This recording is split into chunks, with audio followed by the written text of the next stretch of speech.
زبان صحیح کر لو اور شرمگاہ کی پاک بازی کر لو، اللہ کے حبیب کا وعدہ ہے جنت عطا ہو جائے گی۔ تو اب اس میں حال یہ ہے کہ زبان حرام کرتے تھکتی نہیں، جھوٹ، غیبت، فحاشی، بے حیائی کی باتیں، دل آزاریاں اور شرمگاہ کی حفاظت، اس قدر برائی عام ہو گئی ہے۔ نہیں میرے پیچھے اسلامی بھائی، یہ جوانی اللہ کو ناراض کرنے کے لیے اللہ نے نہیں دی۔ شیطان حملہ آور ہوتا ہے، یقیناً بڑی خواہشات ہوتی ہیں بڑا، لیکن یہی تو مقابلہ ہے نا۔ بندہ کہتا ہے نا جوانی میں چیلنج لینا ہے تو لو نا چیلنج، اور شیطان کو بتاؤ کہ میں شیطان کا نہیں، میں رحمان کا بندہ ہوں، اور اپنے آپ کو ان گناہوں سے بچانا، روکنا ہے اپنے آپ کو، اور یہی اپنے آپ کو بچانا انشاءاللہ آپ کو جنت میں لے جائے گا۔ ایک اور حدیث پاک، نبی پاک علیہ السلام نے ایک حدیث میں قیامت کے دن اللہ کے عرش کا سایہ جن خوش نصیبوں کو ملے گا نا، ان خوش نصیبوں کی کیٹیگریز بیان کی۔ اس میں ایک کیٹیگری یہ بھی ہے کہ اللہ کے عرش کا سایہ اس نوجوان کو ملے گا کہ جس نوجوان کی جوانی جو ہے وہ عبادت میں گزری ہوگی۔ جو جوانی عبادت میں گزارتا ہے نا اس کو اللہ کے عرش کا سایہ بنے۔ بڑھاپے میں عبادت کرنا کمال نہیں ہے، اصل کمال جوانی میں اللہ کی نافرمانی سے بچنا ہے۔ اور کیا ہمارے پاس یہ گارنٹی؟ نوجوانوں کو کہو یار آپ نماز پڑھا کریں، آپ گناہ سے بچیں، تو کہتا ہے بھائی بوڑھا ہونے کے بعد تو میں نے اللہ ہی کرنا ہے، ٹھیک ہے، لیکن میں آپ سے پوچھتا ہوں آپ کے پاس گارنٹی ہے کہ آپ بوڑھے ہوں گے؟ آپ کے پاس کتنے دن زندہ رہنے کی گارنٹی ہے؟ اتنے پڑھے لکھے لوگ بیٹھے، میں ایک سوال کر لیتا ہوں، آپ میں سے کون کون ہے جو اس بات کی مجھے گارنٹی دیتا ہے کہ اگلے سنڈے تک میں زندہ رہوں گا؟ کوئی ہے؟ اچھا اگلے سنڈے تک کی گارنٹی نہیں ہے، اچھا کل صبح تک کی تو ہوگی کسی کے پاس کہ مارننگ تک زندہ رہوں گا؟ اچھا ایک بھی ہاتھ نہیں اٹھا ہے۔ اچھا کسی کے پاس یہ گارنٹی اس ہال سے زندہ باہر جاؤں گا؟ یہ بھی نہیں ہے۔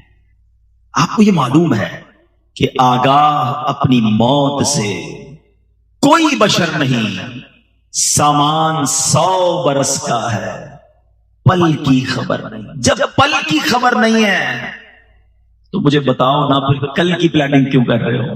50 سال کے بعد بس اللہ ہی کرنا ہے، بس تھوڑا انجوائے کر لو لائف کو، شادی وادی ہو جائے، اس کے بعد بس میں نے بالکل نمازن بن جانا ہے، گناہ چھوڑ دینے ہیں۔ آپ کے پاس جب صبح کی گارنٹی نہیں ہے تو یہ پلان کیوں لیٹ کر رہے ہو؟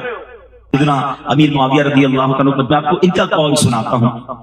ایک بار آخری وقت تھا، آپ کا بڑھاپے کی زندگی تھی اور بالکل لاسٹ اسٹیج تھا، وصال کا وقت قریب آیا تو آپ نے کہا مجھے اٹھا کر بٹھاؤ، تو لوگوں نے یوں سمجھیے کہ سہارا دے کر بٹھایا، تو آپ بیٹھ کر کہتے ہیں کہ اللہ کے ذکر کرنے لگے اور تسبیح کرنے لگے، پھر رونے لگے اور اپنے آپ سے پوچھتے ہیں کہ اے معاویہ اب بڑھاپے اور کمزوری کے وقت میں اللہ کا ذکر یاد آیا ہے؟ اس وقت کیا تھا جب جوانی کی شاخ تر و تازہ تھی، حالانکہ وہ جوانی میں بھی عبادت کرنے والے تھے، مگر پھر بھی اپنے آپ سے کہتے تھے بڑھاپے میں رب یاد آیا۔ جوانی یہ عبادت اللہ کو بڑی پسند ہے۔ میں چند آپ کو بہت خوبصورت باتیں بتا دیتا ہوں جو نوجوان ہیں۔ ایک بزرگ کے بارے میں آتا ہے، بڑا خوبصورت فرمان ہے ان کا، ابن رجب حنبلی فرماتے ہیں کہ جس نے اللہ کو اس وقت یاد رکھا جب وہ جوان اور توانا تھا، اللہ عز و جل اس کا اس وقت خیال رکھے گا جب وہ بوڑھا اور کمزور ہو جائے گا۔ ہاں اپنا کہتے ہیں یار زندگی ایسی گزارو بڑھاپا اچھا ہو جائے، میں آپ کو فارمولا دے رہا ہوں، جوانی ایسی گزارو کہ اللہ ناراض نہ ہو، اللہ تمہیں بڑھاپے میں بھی تمہیں سنبھالے گا، تم پر کرم فرمائے گا۔ ایک بزرگ کے بارے میں آتا ہوں کہ 100 سال عمر تھی، دانت سلامت، آنکھیں سلامت، کان سلامت، نظر سلامت۔ لوگوں نے کہا حضور 100 ایئرز آپ کی ایج ہے، آپ اتنے صحت مند کیسے ہیں؟ فرمایا جب میں جوان تھا نا، میں نے ان اعضاء سے گناہ نہیں کیے، میں نے اپنی آنکھوں سے، ہاتھوں سے، اپنے پیروں سے، اپنے جسم سے گناہ نہیں کیا، اللہ کو ناراض نہیں کیا۔ جب بڑھاپا آیا اللہ نے میرے سارے اعضاء سلامت رکھے۔ Now it's up to you، آپ کیسے یوز کرنا چاہتے ہیں ان آرگنز کو، یہ اللہ نہیں دیے نا، یہ تو طے ہے نا کہ یہ ہاتھ، پیر، زبان، شرمگاہ، آنکھیں، کان، everything whatever I have سب اللہ نے دیا ہے۔ جس نے دیا ہے وہ حساب بھی تو لے گا نا، آپ کی مرضی ہے کیسے استعمال کر رہے ہیں۔ پلیز اب میں آپ کو بڑی کمال کی حدیث سنانے جا رہا ہوں۔ میں جب بھی اس حدیث کو پڑھتا ہوں آئے ہائے ہائے، میں اپنے لیے بھی دعا کرتا ہوں اللہ کرے مجھے بھی ایسا بنا دے، اللہ کرے یہ سعادت ہمیں مل جائے۔ 2-3 حدیثیں ہیں، پیارے آقا علیہ السلام کا فرمان ہے کہ اللہ تبارک و تعالی اپنی مخلوق میں اس خوبرو نوجوان، وہ خوبصورت جوان کو اللہ تعالیٰ کتنا پسند فرماتا، ذرا سنیے گا، ماشاءاللہ بہت خوبصورت چہرے والے لوگ بیٹھے ہیں۔ اللہ کریم اپنی مخلوق میں اس خوبرو نوجوان کو سب سے زیادہ پسند فرماتا ہے جس نے اپنی جوانی اور حسن و جمال کو اللہ عز و جل کی عبادت میں صرف کر دیا. اللہ عز و جل فرشتوں کے سامنے اس نوجوان پر فخر فرماتے ہوئے کہتا ہے یہ میرا حقیقی بندہ ہے. آئے ہائے، اللہ کرے کہ اللہ ہمیں ایسا خود اللہ کی رحمت سے ہی بنیں گے، اللہ بنا بھی دے اور پھر اللہ فرمائے فرشتوں سے کہ یہ میرا حقیقی بندہ. ایک اور حدیث سنیے گا، اللہ فرماتا، حدیث قدسی ہے، میری تقدیر پر ایمان لانے والا، میرے لکھے پر راضی رہنے والا، میرے دیے ہوئے رزق پر قناعت کرنے والا اور میری رضا کی خاطر اپنی شہوات نفسانی کو ترک کرنے والا نوجوان میری بارگاہ میں میرے باز فرشتوں کی مانند ہے. یہ ہے جوانی کا استعمال کہ اپنے آپ کو روکنا. آج بندہ کبھی رکتا بھی ہے نا تو اکیلے میں نہیں رک رہا ہوگا. دروازہ بند ہوا، اب جو دیکھنا ہے دیکھ لو، جو کرنا ہے کر لو. کہتے ہیں کسی اور کنٹری میں چلتے ہیں، کسی اور علاقے میں چلتے ہیں، ادھر کوئی جاننے والا نہیں ہوگا. جدھر بھی جاؤ گے اللہ تو دیکھ رہا ہے نا. کاش گناہ کرتے وقت دل میں یہ نقش ہو جائے کہ جو میں کر رہا ہوں وہ رب دیکھ رہا ہے. ایک اور بڑا درد ہے مجھے، نوجوان بیٹھے ہیں کہ آج ایک اور کہانی یہ بن گئی ہے کہ ہماری ہر سیلیبریشن، ہماری ہر خوشی جو ہے اس میں ہم اللہ کو ناراض کر رہے ہیں. یہ ہے کتنی عجیب بات. دنیا میں آپ کو کوئی گفٹ دے، آپ کیا کہتے ہیں؟ تھینک یو، بڑی مہربانی، جزاک اللہ. اچھا گفٹ دے، بندہ کہتا ہے اس کو تو کبھی بھی ناراض نہیں کروں گا، بڑا خیال رکھتا ہے. اللہ نے کروڑوں گفٹ دیے مجھے اور آپ کو، آنکھیں دی، ناک دی، کان دیے، زبان دی، گونگا نہیں بنایا، بہرا نہیں بنایا، ہاتھ والا بنایا، پیر والا بنایا، مال دیا، گھر دیا، عزت دی. اچھا پھر خوشی دی جو اللہ خوشی دینے والا ہے. مثال کے طور پہ کسی کا بچہ پیدا ہوا، بچے پیدا ہونے کی خوشی میں پارٹی کریں گے. اس پارٹی میں کیا کریں گے؟ اللہ کو ناراض کرنے والا. بچے کی تھوڑا بڑا ہوا، برتھ ڈے کرنی ہے، برتھ ڈے کریں، بھائی کون منع کرتا ہے؟ برتھ ڈے کریں گے، اس میں اللہ کو ناراض کرنے والا. خوشی رب دیے جا رہا ہے، ہم اللہ کو ناراض کر رہے ہیں. وہ بچہ بڑا ہو گیا، اب اس کی شادی کرنی ہے، اس شادی کی خوشی میں بھی اللہ کو ناراض کرنا. اور کتنا ناراض کرنا ہے؟ اتنا ناراض. کون سا کام ہے جو شادیوں میں آج نہیں ہو رہا؟ حالانکہ پوچھو ان سے کہ جن کے بچوں کی شادیاں نہیں ہوتی ہیں، ماں باپ رو رو کے دعائیں کرتے ہیں اللہ بچوں کی شادی ہو جائے، رشتہ آ جائے. رشتہ آیا اور اللہ کو ناراض کرنا شروع کر دیا. یہ کتنی بڑی بے وقوفی ہے. اللہ نے گھر دیا، گھر کی اوپننگ پارٹی، اس میں اللہ کو ناراض. اللہ نے ایک نیا سال دیا، نیو ایئر پارٹی، پھر اللہ کو ناراض. بندہ بیمار ہو کر صحت یاب ہوتا ہے، کہتے ہیں صحت کی خوشی میں پارٹی، پھر اللہ کو ناراض. ارے اللہ کے بندوں، تمہیں رب دیے جا رہا ہے اور تم اسے ناراض کیے جا رہے ہو. پھر کہتے ہیں ہماری نعمتیں چلی جاتی ہیں. بچوں کی شادی میں لاکھوں کروڑوں خرچ کیے، تھوڑے عرصے بعد بہو گھر پہ آ گئی یا بیٹی گھر پہ آ گئی، طلاق لے کر رشتہ ٹوٹ گیا، بڑی ناراضگی. اچھا شادی ہو گئی تو ان کے یہاں اولاد نہیں ہو رہی، کیا کرے؟ ارے تم نے اس شادی میں اللہ کو ناراض کتنا کیا تھا، کبھی سوچا؟ یہ کتنی بڑی بے وقوفی ہے کہ میں خوش ہو رہا ہوں. ذرا میرا جملہ سنیے گا، اللہ کرے میری یہ بات آج دل میں اتر جائے. یہ سوشل میڈیا پر بھی لائیو جا رہا ہے. یہ کتنی بڑی بے وقوفی ہے کہ اللہ خوشی دے رہا ہے، میں خوش ہو رہا ہوں، میرے بچے، فیملی، دوست خوش ہو رہے ہیں، اور اس خوشی میں میرا رب ناراض ہو رہا ہے. مجھے بتاؤ نا، یہ عقل مندی ہے؟ ارے آج ایک بات طے کر کے جاؤ کہ میں جب بھی خوشی مناؤں گا ایسے مناؤں گا کہ میرا رب بھی مجھ سے خوش ہو جائے. یہ پاسبل ہے نا؟ بلکہ میں آج یوتھ کو، نوجوان کو ایک پوائنٹ دینا چاہتا ہوں کہ آج آپ ایک نیت کر کے جاؤ، یار میری جب بھی شادی ہونی ہے نا، میں نے کم از کم اللہ کو ناراض نہیں کرنا ہے. کیوں؟ آپ کی شادی میں انجوائے کون کرے گا؟ آپ کے دوست، آپ کے رشتہ دار. اچھا آپ کہیں گے ہم کوئی رسم نہیں کریں گے تو خاندان والے کیا کہیں گے؟ تم خاندان والوں کو راضی کرنے کے لیے، تم دوستوں کو راضی کرنے کے لیے ایک تو لاکھوں روپے خرچ کرو گے، اس کے بعد اس سب کا وبال جو آئے گا وہ تم میاں بیوی پر آئے گا، اس کپل پر آئے گا کہ ان کی شادی میں یہ ہوا تھا. اینڈ آف دا ڈے اس کی سارے کمپلیکینسز وہ آپ نے بھگتنے ہیں. تو میں کیوں بھگتوں بھائی؟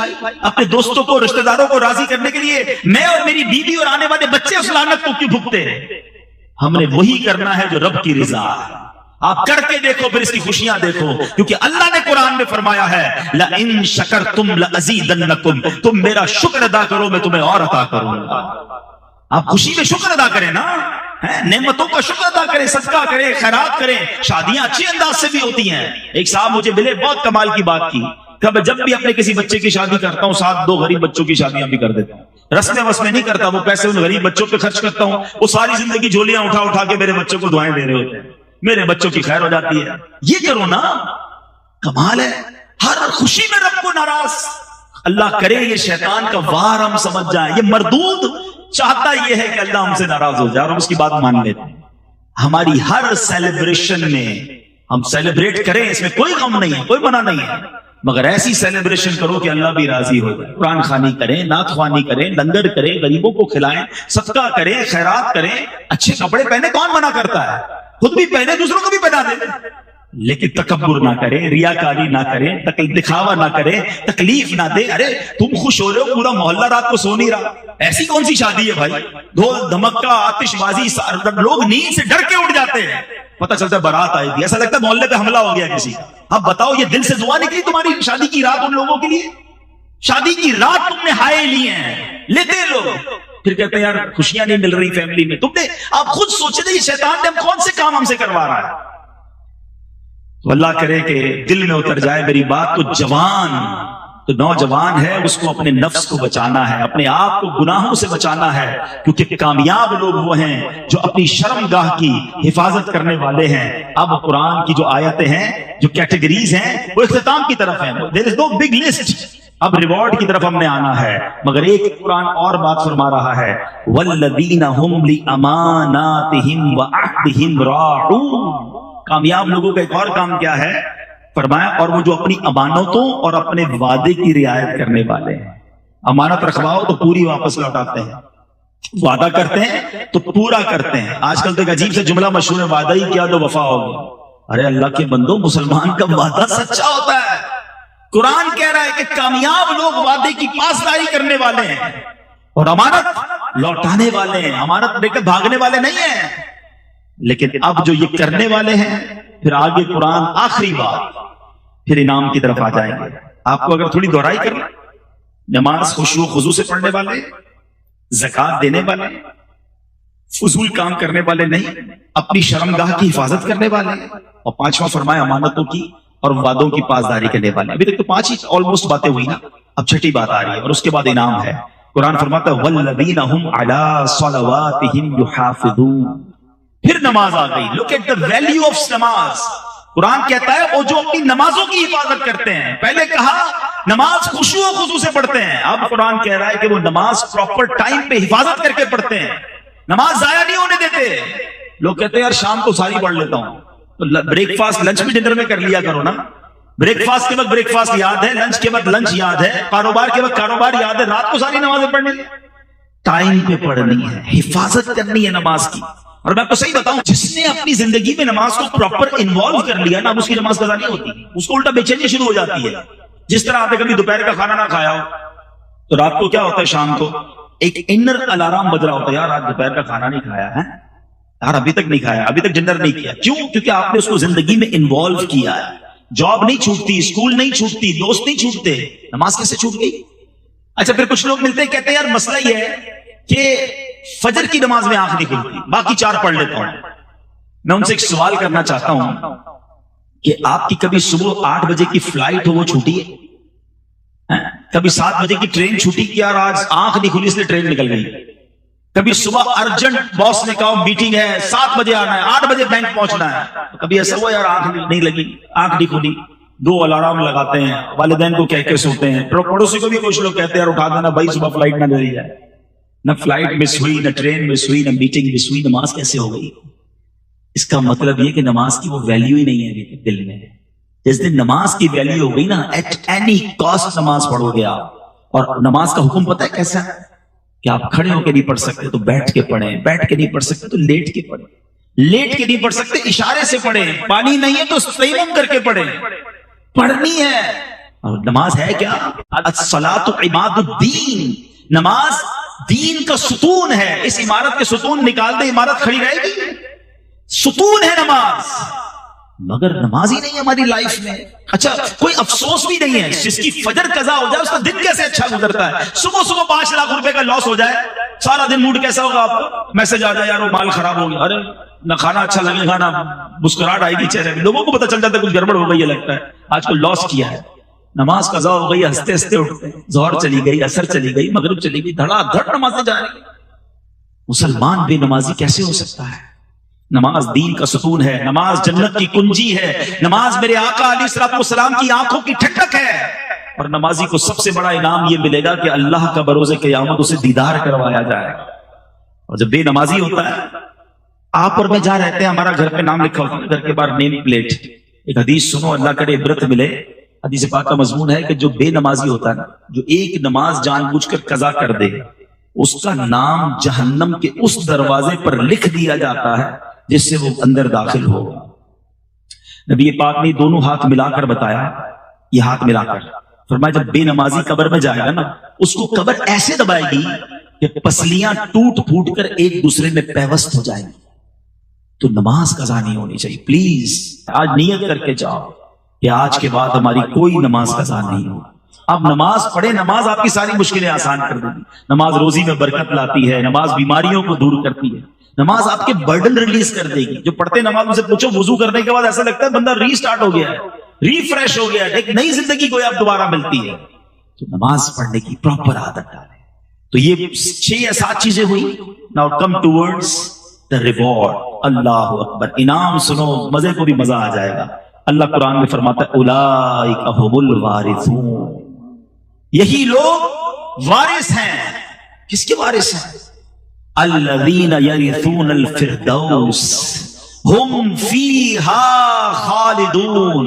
قرآن کہتا ہے یہ فردوس کی میراث پائیں گے اور وہ اس میں ہمیشہ رہیں گے۔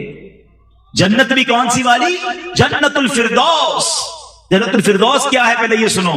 اللہ کے حبیب علیہ الصلوۃ والسلام فرماتے ہیں کہ حضرت معاذ بن جبل رضی اللہ تعالی عنہ حدیث کے راوی ہیں کہ پیارے آقا علیہ الصلوۃ والسلام نے فرمایا جنت میں 100 درجے ہیں، 2 درجوں کے درمیان اتنی مسافت ہے جتنی آسمان اور زمین کے درمیان ہے۔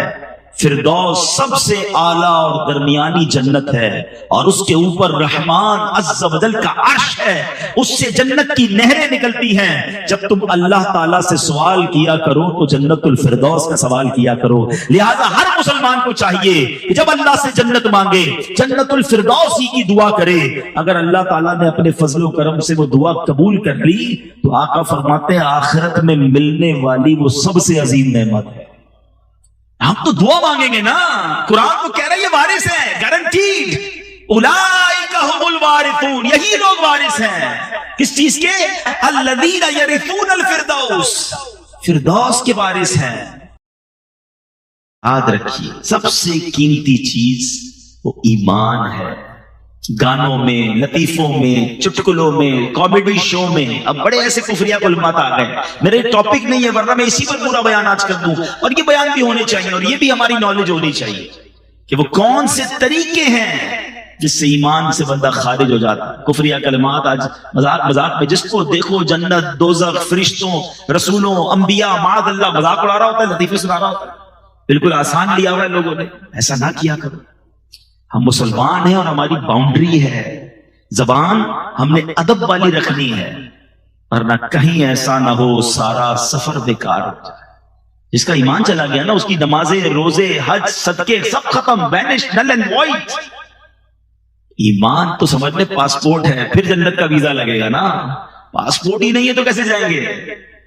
تو بہرحال پہلی آیت قرآن کی سمجھا رہی ہے قد افلح المؤمنون، بے شک ایمان والے کامیاب ہو گئے۔ اب آگے چلتے ہیں، اللہ نے ان کی کیٹیگریز بیان کی ہے۔ الذین هم فی صلاتهم خاشعون، وہ کون ہے ایمان والے؟ ان کے کام کیا ہیں؟ پہلا وصف اللہ قرآن میں فرماتا ہے جو اپنی نماز میں خشوع و خضوع والے، فوکس کرتے ہیں، نماز کو پراپر پڑھتے ہیں۔ اب نماز پراپر طریقے سے پڑھنے والے، یہ ایمان والے وہ ہیں جو کامیاب ہیں۔ بڑی تعداد تو نماز ہی نہیں پڑھتی ہے، خشوع و خضوع تو بعد کی بات ہے نا۔ تو سوچئے قرآن کہتا ہے کہ کامیاب لوگ وہ ہیں جو اپنی نماز کو پراپر طریقے سے وتھ فوکس پڑھتے ہیں۔ تو ہم نے نماز بھی پڑھنی ہے اور پراپرلی پڑھنی ہے۔ ایک بزرگ کے بارے میں آتا ہے، ان کے پڑوس میں کوئی بچی تھی، اس نے کہا کہ امی وہ ہمارے برابر میں ایک چھت پر ایک تنا لگا ہوا ہوتا تھا، آج کل وہ نظر نہیں آ رہا، ایک پلر۔ کہا بیٹا وہ کوئی تنا یا پلر نہیں تھا، برابر میں بزرگ رہتے تھے، وہ روز نماز پڑھتے تھے۔ وہ اتنی دیر نماز پڑھتے تھے، اس فوکس کے ساتھ نماز پڑھتے تھے کہ لوگوں کو لگتا تھا کوئی تنا کھڑا ہوا ہے۔ لیکن آج تو نماز میں یہ حال ہے کہ دھیان کہیں ہے، دل کہیں ہے، اتنی تیزی سے لوگ نماز پڑھتے کہ سمجھ نہیں آتی کیا پڑھا اتنی دیر میں۔ ایک بار نبی پاک علیہ الصلوۃ والسلام کی بارگاہ میں ایک شخص آیا اور اس نے نمازیں ادا کی۔ نبی پاک نے فرمایا تمہاری نماز ٹھیک نہیں ہوئی ہے، دوبارہ پڑھو۔ پھر پڑھنے گیا، واپس آیا، پیارے آقا کہ تم نے نماز ٹھیک نہیں پڑھی، دوبارہ پڑھو۔ پھر آیا پیارے آقا نے تیسری بار اس سے کہا دوبارہ پڑھو، کہا حضور مجھے ایسے ہی آتا ہے، میں نے تو سیکھی ایسے ہے۔ فرمایا یہ وہ نماز نہیں، حدیث کا خلاصہ ہے اطمینان سے رکوع کرو، اطمینان سے سجدہ کرو، اطمینان سے قیام کرو۔ پیارے آقا علیہ السلام نے فرمایا بدترین چور وہ ہے جو نماز کا چور ہے۔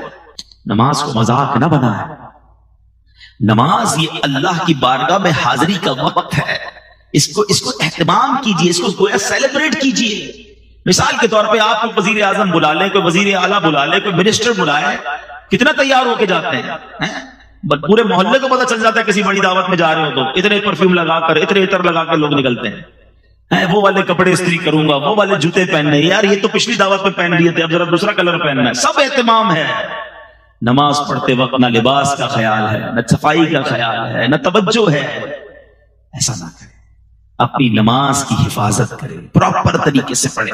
ایک میں فارمولہ بھی بتا دیتا ہوں۔ کچھ لوگ کہتے ہیں یار نماز پڑھتے ہیں تو دھیان کہیں اور ہوتا ہے۔ وہ چٹکلا مشہور ہے نا کہ ایک شخص تھا، وہ اس کی جماعت چلی گئی، عشاء کی جماعت، دکاندار تھا، وہ رونے لگا۔ لوگوں نے کہا جماعت چلی گئی اس لیے رو رہے ہیں؟ کہتے جماعت چلی گئی اس لیے نہیں رو رہا، روز عشاء کی نماز میں امام صاحب تلاوت کرتے تھے، میں دکان کا حساب کرتا تھا، اب امام صاحب نے نماز تو پڑھا دیا، مجھے خود اپنی نماز بھی پڑھنی پڑے گی، الگ سے حساب بھی کرنا پڑے گا۔ تو مسئلہ یہ ہے کہ نماز میں سارے خیالات آتے ہیں، اس کی وجہ یہ ہے کہ ہم نماز کے مطلب کو نہیں سمجھتے۔ اگر نماز میں جو تلاوت کرتے ہیں نا اس کو ترجمے سے پڑھ لینا ایک بار۔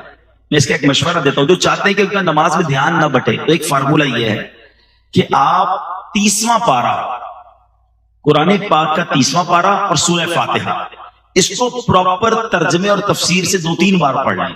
میں آپ کو مشورہ بھی دے دیتا ہوں، تفسیر قرآن صراط الجنان، یہ موبائل فون پر بھی موجود ہے، انٹرنیٹ پر اس کی اپلیکیشن بھی موجود ہے، ڈاؤن لوڈ کر لیں، منگوا لیں، 2-3 بار پڑھ لیں 30واں پارہ۔ آپ یقین کریں آپ کی زندگی مزیدار ہو جائے گی، کیونکہ نارملی امام صاحب 30ویں پارے سے کوئی نہ کوئی سورت تلاوت کر رہے ہوتے ہیں۔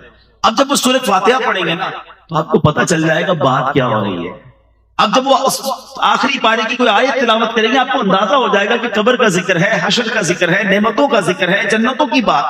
واللہ میں آپ کو دل کی بات بتاؤں کہ جو قرآن کو سمجھتے ہیں نا، اچھا قاری تلاوت جب کر رہا ہوتا ہے نا تو دل نہیں چاہتا امام صاحب رکوع میں جائیں، جی چاہتا ہے اللہ کی اور باتیں سنائیں۔ کلام اللہ کو کیا سمجھتے ہو؟ یہ اللہ کا کلام ہے، تو کلام اللہ کو ایک بار ترجمہ تفسیر سے پڑھ لیں، تو بس کم ایٹ لیسٹ 30 پارہ پڑھ لیں تو آپ فوکس ہونا نماز میں شروع ہو جائیں گے۔ آگے چلتے ہیں، 3rd آیت آگے فرمایا والذین هم عن اللغو معرضون، اور وہ جو فضول بات سے منہ پھیرنے والے ہیں۔ اب یہ سیکنڈ لسٹ بہت لمبی نہیں ہے، آپ کو آج فوکس کر کے بیان سنیں، یار وہ چیک لسٹ بنا لیتا ہوں کہ وہ کون سی چیزیں ہیں جو کمپلیٹ کرنے پر ریوارڈ کا اعلان ہے وہ مجھے مل جائے، اور اللہ کریم نے جن لوگوں کو کامیاب کہا میں ان کامیاب لوگوں میں شامل ہو جاؤں۔ ٹھیک ہے، سیکنڈ لسٹ کیا فرمایا؟ وہ لوگ جو فضول بات سے منہ پھیرنے والے ہیں۔ احادیث میں کیا خوبصورت حدیث ہے کہ پیارے آقا فرماتے ہیں آدمی کے اسلام کی اچھائی میں سے یہ ہے کہ وہ لا یعنی چیز چھوڑ دے، یعنی جو چیز کارآمد نہ ہو اس میں نہ پڑے، زبان، دل اور دیگر اعضاء کو بیکار باتوں کی طرف متوجہ ہی نہ۔ کیوں مجھے اس گلی میں جانا ہے، اس گلی کا پتہ کیوں پوچھنا ہے؟ جانا ہی نہیں ہے، ساری رات بیٹھے ہیں، فضول باتیں ہو رہی ہیں۔ اچھا ان فضول باتوں میں غیبتیں بھی ہو رہی ہیں، بدگمانیاں ہو رہی ہیں۔ ذرا سوچیں، میرے پاس زندگی کو میں نے اتنا سستا کیوں سمجھا ہوا ہے کہ جناب میرے گھنٹوں صرف گپ شپ میں نکل جائیں گے؟ دنیا بھر کے کاروبار کی معلومات رکھنی ہے، سونے کا دام کیا رہا، تو ڈالر کا ریٹ کیا رہا، تو تیل کا کیا دام رہا۔ ارے بھائی تمہارے کنویں ہیں جو تم روز تیل کا ریٹ چیک کرتے ہو؟ قرآن پڑھا نہیں ہے، حدیث پڑھی نہیں ہے، نماز پراپر آتی نہیں ہے، وضو کرنا آتا نہیں ہے، امریکہ میں کون صدر بنے گا اس پہ بحث ہو رہی ہے۔ خود سوچیں آپ کہ اپنی لائف کو کیوں فضول ضائع کر رہے ہیں؟ چلے دنیا بھی کوئی علم حاصل کر لیں، کوئی زبان سیکھ لیں، کوئی سافٹ ویئر سیکھ لیں، اپنی دنیا اور آخرت میں سے کوئی کام آنے والا کام کریں۔ موبائل پہ بیٹھے تو بیٹھے ہی ہیں،